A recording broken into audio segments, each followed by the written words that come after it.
तो खोटं बोलतोय माझ्याशी पुन्हा एकदा. आय नो आय अग्रीड, पण तो खोटं का बोलतोय दॅट इज द पॉइंट. आणि आपल्याला ते फाइंड आउट केलं पाहिजे ना. कधी कधी कसं असतं माहितीये का, काही गोष्टी ना ह्या मनात आल्या तर करून टाकायच्या असतात. मग परिणाम बघितल्यानंतर विचार करायचा की आपण चुकीचं केलं का बरोबर केलं. हॅलो वैदेही, ऐक, आज ती वेळ आली आहे. कसली वेळ? तुला सत्य सांगायची. आज संध्याकाळी बरोबर 6:30 वाजता गॅलेक्सी सर्कलला मी आणि ते सत्य तुझी वाट बघत असू.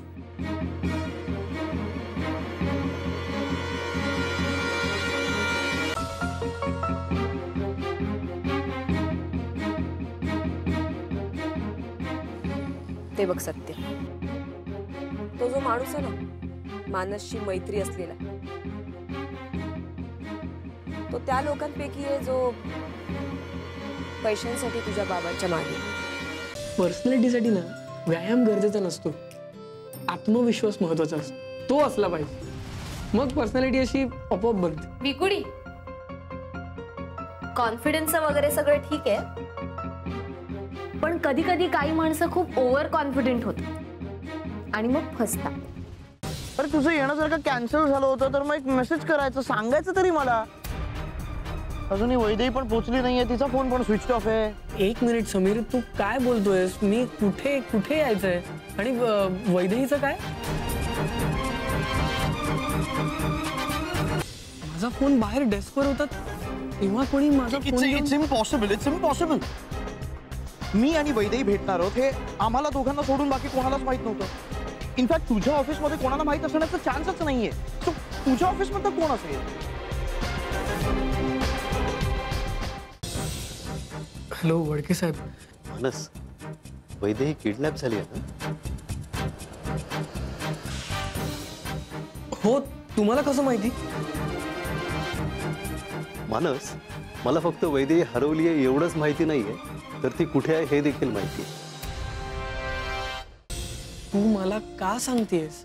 कारण माणसाच्या वागणुकीचं देखील असंच आहे. एखादी व्यक्ती जर तिच्या स्वभावाविरुद्ध वागत असेल आणि हे प्रूफ झालं तर त्यामागचं कारण जाणून घेणं देखील तितकंच महत्वाचं आहे. आणि ते कारण जोपर्यंत कळत नाही ना तोपर्यंत खूप त्रास होतो. नाही म्हणजे नॉर्मली मी तुझ्याशी अशी वागत नाही याची खात्री आहे तुला, म्हणूनच तुला असा प्रश्न पडलाय की मी आत्ता तुझ्याशी असं का वागते, आणि म्हणूनच तुला यामागचं कारण जाणून घ्यायचंय, राईट? मानस, मलाही कारण हवंय. कसलं कारण? ते तूच शोध. ठेवू? बरं ठेव. वैदेही, तू ना आजकाल खूप विचित्र वागायला लागली. ठेवतो मी फोन, आपण घरी आल्यावर बोलू. Bye bye. मी ज्याच्यावर प्रेम केलं, ज्याच्यावर विश्वास ठेवला, तोच माझ्या आणि माझ्या बाबांच्या जीवावर उठलाय. आम्हाला रस्त्यावर आणायचा प्रयत्न करतोय, मला किडनॅप करतोय. वैदेही, जरा ऐकून घेशील? काय ऐकून घेऊ अजून? आणखी एक खोटं? नाही, आता काही उरलेलं नाही. सगळं बोलण्या आणि ऐकण्या पलीकडे गेलं. तू एक अत्यंत खोटारडा आणि खूप वाईट माणूस आहे. वैदेही, बास आता. मॅडम, जरा दमानं घ्या. मी जर आत गेलो ना तर तुम्हालाही घेऊन जाईल, हे लक्षात असू द्या. हे बघा माडिक, आपण इथे नको बोलूया, कुठेतरी पुढे जाऊन बोलूयात.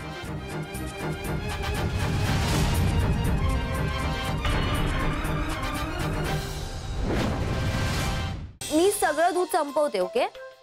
हा म्हणजे कधी कधी जात नाही ते, पण मी ते वेस्ट करत नाही. थोड्या वेळाने ते मी पिते. आणि कसं आहे ना, ह्या सगळ्या गोष्टी अवॉइड करायलाच मी सांगितलं होतं आत्यांना की तुम्ही छोट्या ग्लासमध्ये देत जा मला दूध. पण आय गेस ते तर केलंच नाही आत्याने. वर तक्रार केली बहुतेक. ह्याला तक्रार नाही, काळजीयुक्त प्रेम म्हणतात. तू एकदा बोल ना बाबांशी, मानसशी बोल ना यावर. कशाबद्दल? हेच की आता कशाला सगळं वाढवताय ना. जाऊ दे, पोलीस कंप्लेंट मागे घेऊया. काय झालं? तुझं लक्ष कुठे आहे? मानस, आज शानमलीने मला महाडिकवरची केस मागे घ्यायला सांगितले. आज ना मी पुन्हा पाहिलं मानसला त्या वडके सोबत, आणि तेही तुझ्या बाबांच्या ऑफिस जवळ.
बिल्स?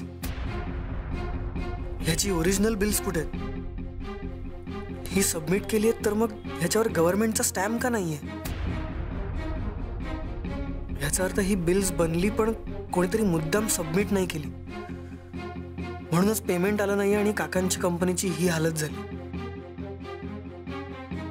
पण हे कोणी केलं असेल? ही तर वालावलकरची सही दिसते. म्हणजे वालावलकर का?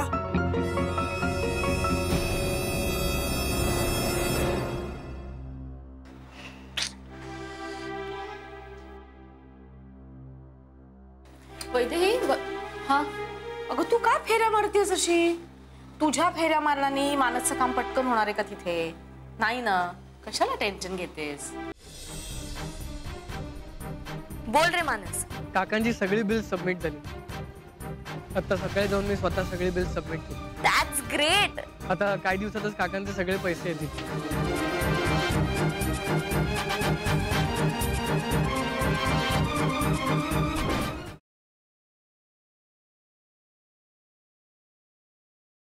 मीरा, तुला सुद्धा काही कळवं असं वाटलं नाही मला. सो सॉरी, मी तुला काहीच कळवलं नाही. मी स्वतःमध्येच इतकी हरवून गेले होते ना की कशाचं काही भानच राहिलं नाही मला. मीरा, अगं काय अगं, मैत्रीण आहे तुझी, मी एवढं समजून घेऊच शकते ना. बरं मला सांग, तू आता ठीक आहेस ना? ठीक आहे मी.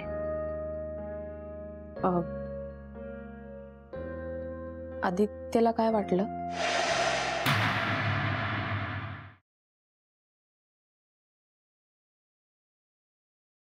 सांगा, काय सरप्राईज आहे?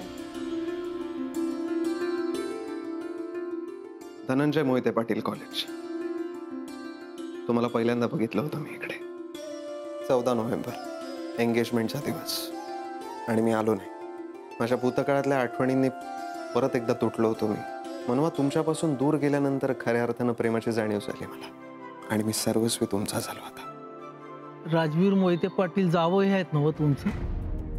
त्यासनी जमीन हवी आहे माझी, कायद्यानं काय होणार नाही म्हणून तुमच्याकडे आलोय साहेब.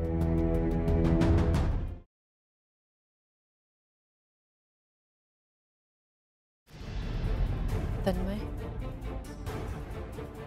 वाग्रहासाठी एवढी मोठी रक्कम देऊन मला मोठ्या धर्मसंकटात टाकलंस.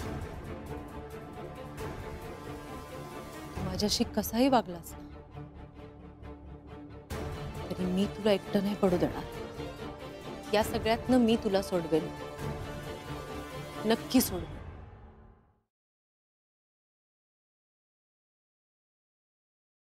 काय केले सांगू? हा, समोसा.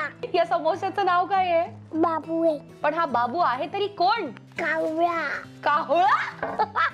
तू फिरायला कुठे जातोस? मी कावळ्यावर. आज सगळा बाबू आणि कावळा एवढीच 2 उत्तरं त्यांनी पाठ करून आलेला आहे तो. त्याच्या बेस्ट फ्रेंडचं नाव काय आहे? बाबू. हे बाबू कोण आहे? शंकर दादा आलाय घरी. त्याला तुझ्याबद्दल काहीतरी नवीन माहिती कळली आहे म्हणतोय.